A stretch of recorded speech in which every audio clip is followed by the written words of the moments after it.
शुरुआत कर दिया। आज के लेक्चर में क्या होगा इसके बारे में हम चर्चा करेंगे। आज के लेक्चर का अगर मैं माइंड मैप देना चाहूँ, जो हर लेक्चर से पहले मैं देता हूँ, तो आज के लेक्चर में चीज़ें क्रम से घटेंगी। अगर आपने त्रावणकोर में क्या हुआ, जूनागढ़ में क्या हुआ, ये अगर ठीक से देख लिया तो कश्मीर जो अगला आने वाला जो टॉपिक है उसमें क्या क्या स्थितियाँ बनेगी और कैसे इवेंट सीक्वेंस से घटेंगे उसको कनेक्ट कर पाओगे। तो मैं आपसे दरख्वास्त करता हूँ कि आज के इवेंट्स को, आज के लेक्चर को ठीक से समझ लेना, ताकि आने वाले 2-4 लेक्चर और या फिर आने वाले 25 जितने भी 24-25 जितने भी लेक्चर है उनके प्रति, उनके लिए आपको क्लैरिटी मिलती रहे। तो आज के लेक्चर का माइंड मैप में शुरुआत करूंगा जूनागढ़ से। जूनागढ़ में क्या हुआ, त्रावणकोर में क्या हुआ, उसके बाद हैदराबाद में क्या हुआ, हैदराबाद के बाद जो भी चीज़ें भोपाल में क्या हुआ, इसके बारे में हम चर्चा करेंगे। फिलहाल के लिए शुरुआत करते हैं जूनागढ़ से। देखिए, जूनागढ़ की कहानी जैसे ही आती है, हर स्टेट में 1-2 लोग हमेशा रहेंगे। एक तो राजा रहेगा, प्रधान रहेगा और उसका दीवान रहेगा। राजा और प्रधान दीवान को अगर आपने समझ लिया तो उस स्टेट में कैसे कैसी चीज़ें घटी, क्या कॉन्फ्लिक्ट बढ़े, उसको ठीक से जान पाओगे। सबसे पहले शुरुआत करते हैं हम नवाब से। जूनागढ़ के नवाब के बारे में काफ़ी रोचक कहानियाँ हैं, जिनका नाम था मोहब्बत महाबत खान जी, जिनके वो जाने जाते थे सिर्फ 2 चीज़ों के लिए। सबसे पहले तो जानवरों के प्रति उनका प्यार इतना था कि उन्होंने एक कुत्तों की शादी करवाई थी, और कुत्तों की शादी करवाने तक भी चीज़ें ठीक थी, लेकिन उस वक्त जिस दिन कुत्तों की शादी करवाई गई, उस दिन स्टेट में, उनके राज्य में हॉलिडे था, छुट्टी दी गई, सिर्फ इसलिए क्योंकि उन्होंने कुत्तों की शादी कराई है। एक तो जानवरों के प्रति उनका प्यार, और दूसरा आर्ट और डांस को लेकर उनकी मन में रुझाव बहुत ज़्यादा था। आर्ट और डांस को लेकर वो बहुत ज़्यादा फैशनेट रहते थे। ब्रिटेन के लोग उनकी उन्हीं आदतों के लिए, कुछ आदतें अच्छी भी थी, कुछ आदतों को लेकर इग्नोर कर रहे थे, जाने दे रहे थे। भारत सरकार भी जाने देती अगर वो एक बगावत हमारे साथ न करते। उन्होंने क्या किया, भारत के आज़ाद होने से पहले, कुछ दिन पहले ये डिक्लेरेशन दे दिया, ये डिक्लेयर कर दिया कि हम जूनागढ़ का नवाब, या फिर जूनागढ़ आज से पाकिस्तान का भाग है। और ये चीज़ वीपी मेनन को, पटेल को न्यूज़पेपर से पता चली। हालांकि 2 दिन के बाद ये पता चला कि नवाब ऑफ जूनागढ़ ने हमारे साथ बगावत की है, और ये बगावत ये है कि वो चाह रहे हैं कि हम पाकिस्तान में चले जाएं।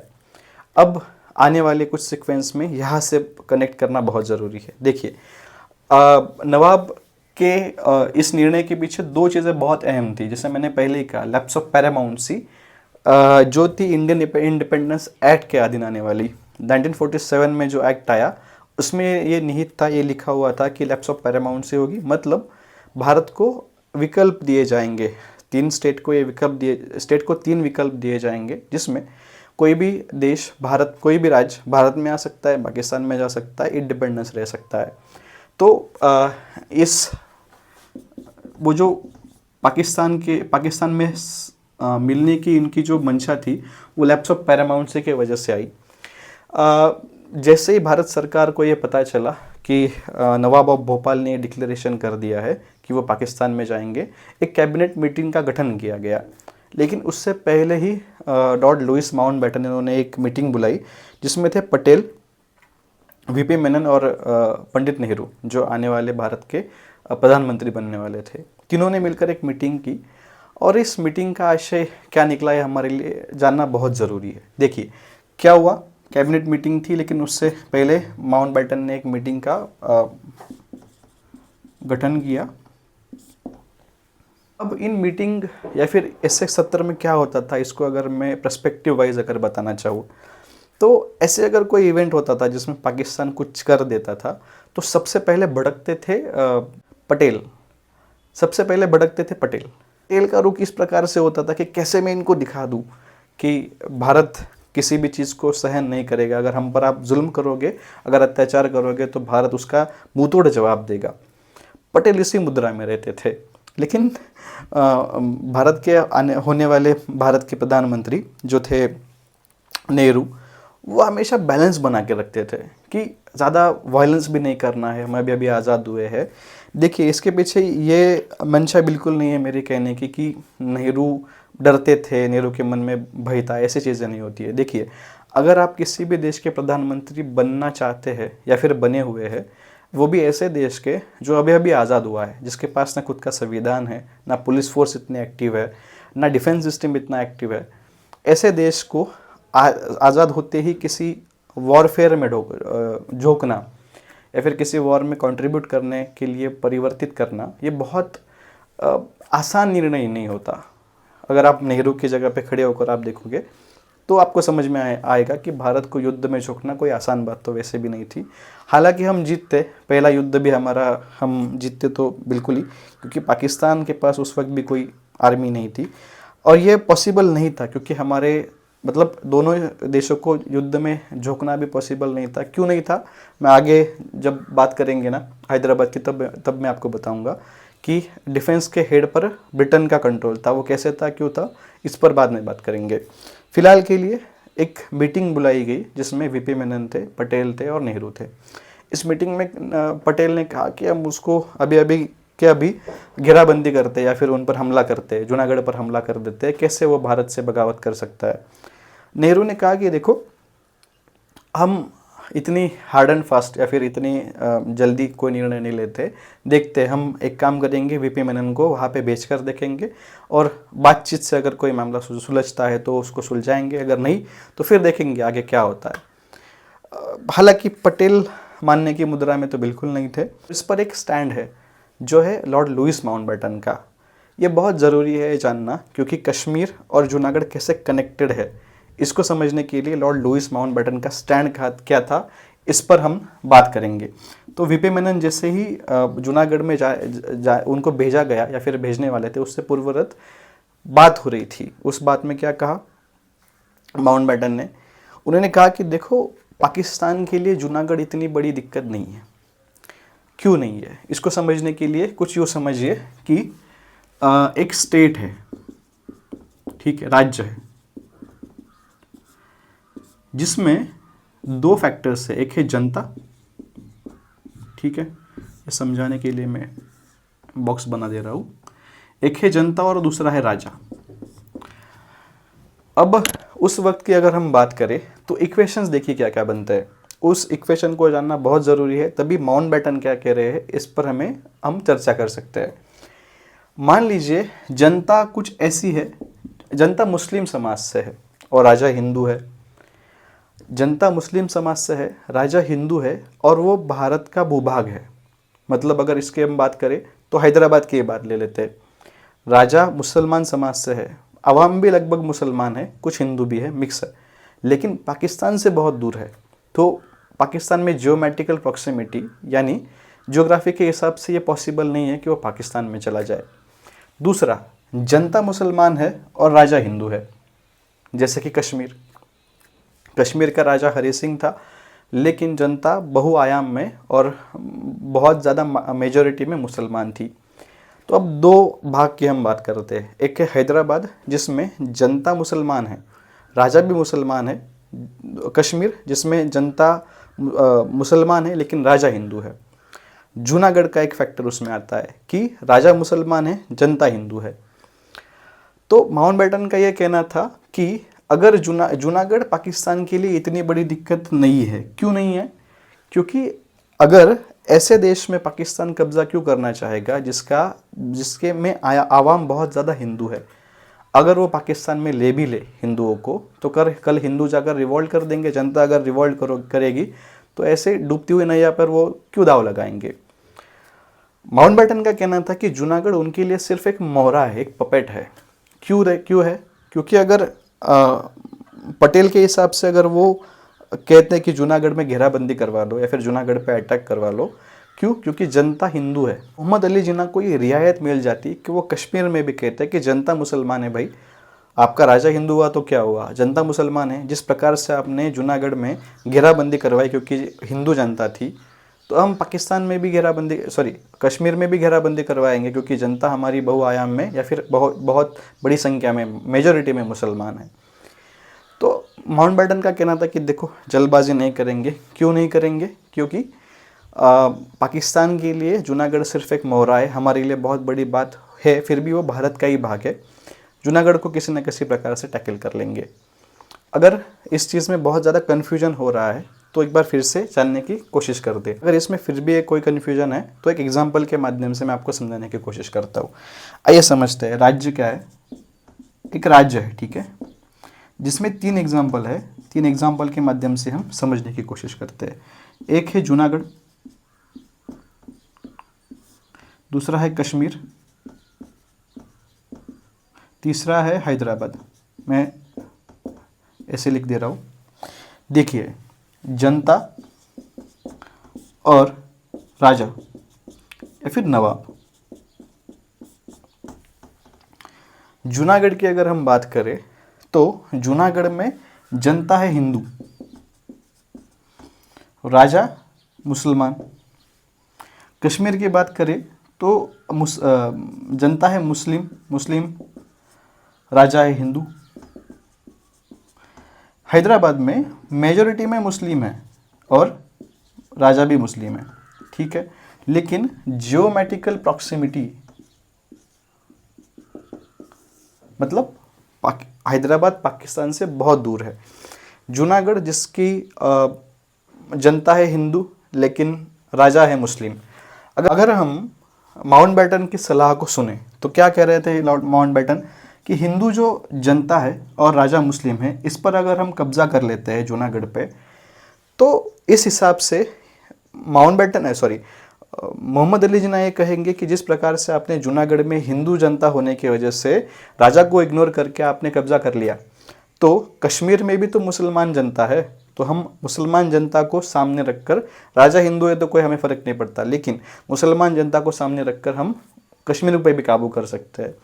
तो कुल मिलाकर माउंटबेटन का कहना यही था कि this is just a puppet for the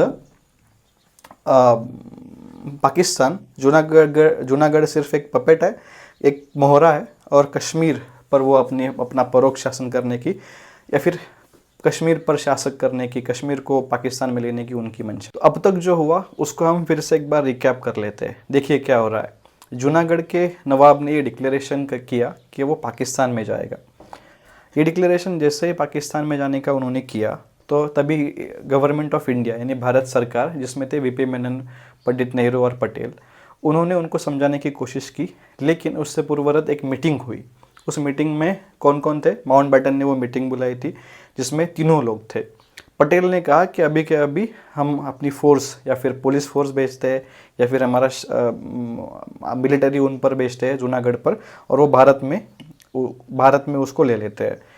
Nehru ने कहा कि नहीं, पहले वीपी मेनन को भेजकर देखेंगे कि बातचीत से अगर कोई मामला सुलझता है तो ठीक है, वरना हम अगला कदम लेने के लिए तैयार रहेंगे। उसके बीच में मैंने ये कहा कि माउंटबेटन क्या कह रहे थे। माउंटबेटन ने कहा कि देखो, कश्मीर की पाकिस्तान के लिए जूनागढ़ सिर्फ एक मोहरा है, असली खेल वो खेल रहे कश्मीर में, कश्मीर उनको चाहिए। तो जूनागढ़ को देकर आप कश्मीर का खेल हार सकते हो या फिर कश्मीर आप भारत से गंवा सकते हो। तो इस हिसाब से अगर हम देखें तो जूनागढ़ में कोई भी काम करना या फिर कोई भी पुलिस एक्शन करना, आर्मी एक्शन करना हमारे लिए अभी आसान नहीं होगा, या फिर हम उनके खेल में फंस सकते हैं। तो पटेल को भी लगा कि चलो भाई ठीक है, जो आप कह रहे हैं, पटेल को लगा कि हाँ, माउंटबेटन का कहना भी ये है कि जूनागढ़ को देकर हम कश्मीर को नहीं हार सकते। तो एक तरीके से पटेल मान भी गए, लेकिन पटेल ने कहा कि एक काम करते, जूनागढ़ की घेराबंदी थोड़ी बढ़ा लेते हैं, प्रोटेक्शन के लिए बढ़ा लेते हैं। तो इस मीटिंग में तय हुआ कि वीपी मेनन को भेजा जाएगा। मेनन गए जूनागढ़ में नवाब से मिलने। तो अब कहानी में एक और कैरेक्टर की एंट्री हो रही है। देखिए वो कौन है? वह शाहनवाज भुट्टो, जो पाकिस्तान के पूर्व प्रधानमंत्री बेनज़ीर भुट्टो के दादाजी थे और शायद जिनका बेटा है बिलावल भुट्टो। वो कश्मीर में जो भी हुआ, पहलगाम में जो हुआ, उसके बाद हमने ऑपरेशन सिंदूर उसमें किया। तो न्यूज़ में मैंने जब बिलावल भुट्टो साहब को ये कहते हुए देखा कि अगर सिंधु नदी का पानी अगर भारत रोकेगा तो इस नदी से उनका खून बहेगा, मुझे काफ़ी हंसी आई उस किरदार पर कि क्या किरदार है। अगर अपने दादा, अपने पूर्वजों का अगर इतिहास देख लेता कि किस प्रकार से भारत ने उनको ठीक ठिकाने पे लगाया है, तो शायद ऐसे बेकी बेकी बातें वो न करते। बहरहाल वो शाहनवाज भुट्टो क्या हुआ था उनके साथ, इसको देख लोगे तो बिलावल भुट्टो साहब को इतना मन पर आप नहीं ले पाओगे। बहरहाल शाह नवाब भुट्टो वो थे दीवान। जूनागढ़, देखिए कंफ्यूज नहीं होना इसमें, जूनागढ़ के राजा थे सबसे पहले, नवाब थे मोहम्मद महाबत खान जी, जिनके दीवान थे शाह नवाब भुट्टो। वीपी मेनन शाह नवाब भुट्टो से मिलने के लिए गए तो थे नवाब से मिलने के लिए, लेकिन दीवान से मिलना पड़ा। अगर नवाब नहीं है तो दीवान से मिलना पड़ता है, तो दीवान से मिले। मेनन ने काफ़ी प्रयास किया कि कैसे ना करके दीवान नवाब से मिलने की कोशिश की जाए, लेकिन बात बनी नहीं। मेनन जैसे ही प्रयास करते थे कुछ कहने का कि मैं नवाब से मिलना चाहता हूँ, भारत सरकार ने मुझे भेजा है और ये भारत सरकार की ओर से मैं ये समझौता लेकर आया हूँ, शाह नवाब भुट्टो ने कहा कि शाह नवाब भुट्टो कुछ प्रकार से नवाब की तबीयत खराब है। ये तबीयत खराब का मामला बहुत बेकार था। पता नहीं नवाबों की तबीयत कैसे ख़राब हो जाती थी। जब जब नवाबों की तबीयत खराब हुई उस वक्त भारत पर संकट आया और उनका राज्य भारत से चला गया। एक तो ये तबीयत खराब का जो किस्सा है वो जूनागढ़ का है, दूसरा आएगा कश्मीर में। हरि सिंह जी के पेट में भी दर्द होता था। कोई भी वीपी मेनन जैसे ही जाते थे मनाने के लिए, कुछ बातचीत करने के लिए, तो उनका दीवान कहता था कि नवाब के पेट में बहुत दर्द है। तो पेट का दर्द आगे जाकर सिर का दर्द बनता ही गया। बहरहाल वीपी मेनन, अब देखिए क्या हो रहा है इस कहानी में। वीपी मेनन चाह रहे हैं कि वो नवाब से मिले, भुट्टो साहब नहीं चाह रहे थे कि वो नवाब से मिले। कारण कुछ भी हो सकते हैं, लेकिन शाह नवाब भुट्टो ने ये बहुत प्रयास किया कि कुछ भी करके मेनन की और नवाब की दोनों में गांठ भेंट ना हो। मेनन ने आगे जाकर उनको धमकाया भी कि अगर आप मुझे मिलने नहीं दोगे तो शायद ये आपके लिए बहुत अनुचित होगा, जूनागढ़ की सरकार पर ये, या फिर जूनागढ़ पर हम कब्जा कर सकते हैं, भारत सरकार स्ट्रिक्ट एक्शन ले सकती है। लेकिन उसका कुछ असर शाह नवाब भुट्टो पे नहीं हुआ। बहरहाल आगे जाकर नवाब की और मेनन की गांठ भेंट तो नहीं हो पाई, लेकिन जूनागढ़ के जो दो रियासतें थी, मंगलोर और बावड़ियाबार, इसको जानना बहुत अहम है। देखिए, क्योंकि यहाँ से ही मामला जूनागढ़ के हाथ से फिसलता हुआ चला गया। मंगलोर और बावड़ियाबाड़ ये दो छोटे परगने कहते हैं, फिर जिले कहते हैं, एक तरीके से छोटी रियासतें थी। मेनन ने प्रयास किया कि जूनागढ़ का जो नवाब थे उनसे मिले, शाह नवाज भुट्टो ने मिलने नहीं दिया, तो मेनन ने आते आते दो रियासतों को भारत में लेकर आए मतलब भारत में परिवर्तन कर दिया उनका, कि आप भारत में मन परिवर्तन कर दिया उन रियासतों का कि आप भारत में आइए, जिनमें दो थी, एक मंगलोर थी, एक बावड़ियाबाड़ थी। अब ये सब कर मेनन दिल्ली आए ही थे कि उसी वक्त जूनागढ़ ने उन दोनों परगनों पर या फिर उन दोनों जिलों पर अपनी फौज भेज दी। इसलिए क्योंकि जूनागढ़ कह रहा था कि हमारी रियासत है, भारत ने आपको इन्फ्लुएंस में लेकर या फिर आपका मन परिवर्तन कर आप भारत में जा रहे हैं, हम ये नहीं होने देंगे। तो इस प्रकार से एक एक्ट ऑफ वॉर के अंदर ये बात कही गई। देखिए, अब तक भारत बन चुका है, भारत में जूनागढ़ नहीं आया है। इंस्ट्रूमेंट ऑफ एक्सेशन पर जूनागढ़ के नवाब के साइन नहीं है। इसका मतलब जूनागढ़ ना पाकिस्तान में है, ना इंडिया में, ना भारत में है। अब क्या हो रहा है कि जूनागढ़ का जो नवाब है उन्होंने अपने ही कुछ परगनों पर या फिर अपने ही ज़िलों पर फौज भेज दी, इसलिए क्योंकि वो भारत में जा रहे थे। तो एक प्रकार से वो एक्ट ऑफ वॉर के अंदर तहत समझा गया। फिर से एक बार मीटिंग बुलाई गई। अब इस मीटिंग में फिर से वही हुआ जो पिछली मीटिंग में होता था।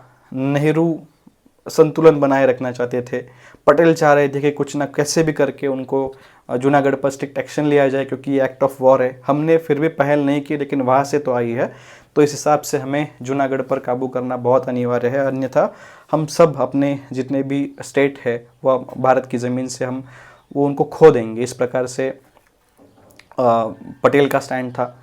माउंटबेटन कह रहे थे कि वही उसी मुद्रा में थे माउंटबेटन की, नहीं युद्ध नहीं होगा, हम कुछ ऐसे कदम नहीं उठाएंगे। फिर आगे जाकर जूनागढ़ ने जिस प्रकार से फौज भेजी उसका उत्तर देना भारत सरकार के लिए लाजमी बन गया था। भारत सरकार ने अपने कुछ सैन्य भेजे और जूनागढ़ को भारत का हिस्सा बना दिया गया। हालांकि तब शाह नवाज भुट्टो जो कि दीवान थे, उन्होंने भारत को रिक्वेस्ट की कि हाँ, हमसे ये नहीं संभाला जा रहा। और पटेल का एक बहुत आप यूट्यूब पर सर्च करके देखिए, एक बहुत अच्छा स्पीच है इस प्रकार से उन्होंने जूनागढ़ की जो जीत हुई, कुछ जूनागढ़ में युद्ध वगैरह नहीं हुआ, दीवान ने खुद पहल की कि भारत सरकार को क्या पाकर हमारे राज्य पर नियंत्रण बनाइए, क्योंकि नवाब तब तक कराची जा चुके थे। शाहनवाज भुट्टो ने पहले पाकिस्तान में मोहम्मद अली जिन्ना से भी मदद मांगी, लेकिन हालांकि मैंने पहले ही कहा कि जूनागढ़ एक बहुत बड़ी समस्या उनके लिए थी भी नहीं, क्योंकि जनता बहुत बहुसंख्या में हिंदू है, तो कैसे उन पर काबू कर लोगे।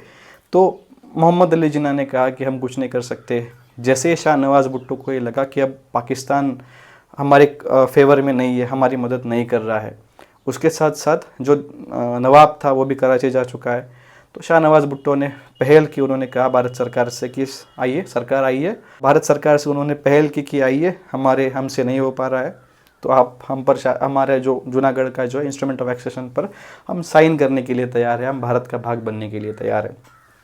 तो जूनागढ़ की कहानी कुल मिलाकर यही थी। देखिए फिर से एक बार जूनागढ़ के सत्र को या फिर जूनागढ़ की कहानी को 2 मिनट में रिकैप कर लेते हैं। क्या हो रहा है देखिए, मोहम्मद महाबत खान डिक्लेरेशन करते हैं कि हम भारत में नहीं जाएंगे। वो डिक्लेरेशन इंडियन स्टेट को या फिर इंडियन गवर्नमेंट को एक न्यूज़पेपर के माध्यम से पता चलता है। उसके बाद एक मीटिंग बुलाई जाती है, उस मीटिंग में स्टैंड लिया जाता है कि हम प्रयास करेंगे कि भारत उस जूनागढ़ पर कुछ सैन्य शासन न कार्रवाई करके बातचीत से कुछ मामला सुलझता है। तो मेनन को भेजा गया। मेनन को जैसे जूनागढ़ में भेजा, शाह नवाब भुट्टो ने ये प्रयास किया कि नवाब की और उनकी मीटिंग न हो, उनकी गांठ भेंट न हो। मेनन आते आते बावड़ियाबाड़ और मंगलोर, यही से मामला थोड़ा बिगड़ता हुआ दिखता है। मंगलोर और बावड़ियाबाड़ जो कि मेनन ने भारत में लाए, जूनागढ़ के नवाब ने उन पर सैन्य शासन या फिर सैन्य भेजा। भारत में भी बदले में उन पर सैन्य भेजे, क्योंकि एक्ट ऑफ वॉर के अंदर उन्होंने पहली बार पहल की, तो इस हिसाब से भारत ने भी उन पर सैन्य शासन किया। नवाब कराची निकल गए और जो बचे थे शाह नवाब भुट्टो, उन्होंने ये रिक्वेस्ट की पाकिस्तान से, मोहम्मद अली जिन्ना से कि हम बचा लीजिए, हमारी मदद करिए। लेकिन पाकिस्तान के लिए एक मोहरा था, इसलिए वो शायद उस प्रकार से मदद नहीं कर पाए। और इस प्रकार से शाहनवाज भुट्टो ने फिर से भारत से पहल की, रिक्वेस्ट की कि हम इंस्ट्रूमेंट ऑफ एक्सेशन पर साइन करने के लिए तैयार है और हमें भारत का हिस्सा बनने की उन्होंने दरखास्त की। उसके बाद अब देखिए ये बात बहुत ज़रूरी है, भारत ने वहाँ पे रायशुमारी की, मतलब वोटिंग की।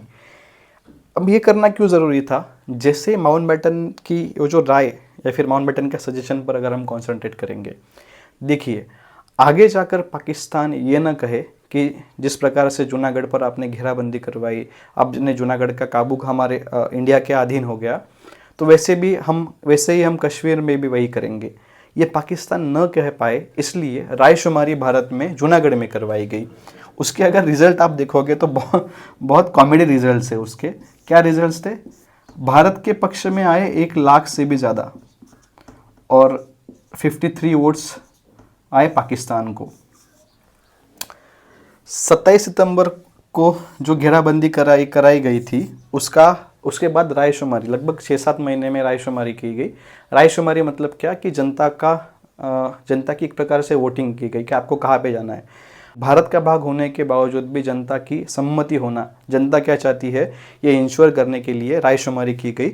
और इस रायशुमारी के अंदर 1 लाख वोट गए कि 1 लाख लोग कह रहे थे कि हम 1 लाख से ज़्यादा, शायद 1,53,000 कुछ तो वो काउंट था। 1 लाख से ज़्यादा लोग कह रहे थे कि हम भारत का हिस्सा बने रहना चाहते थे, और कुल मिलाकर 53 लोग कह रहे थे कि हम पाकिस्तान का हिस्सा बनेंगे। तो ये थी इस प्रकार से जूनागढ़ की कहानी। जूनागढ़ को समझना भारत के संग्राम को, स्वतंत्रता संग्राम को समझने में बहुत अहम पड़ाव है। उसके बाद हम बात करते हैं त्रावणकोर की।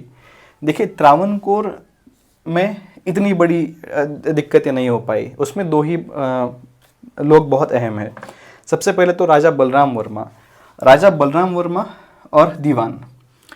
देखिए जितनी भी रियासतें हैं ना, इसमें अब यहाँ पे है शाह नवाज भुट्टो, वहाँ पे है सीपी अय्यर, वहाँ पे है कासिम रजवी, और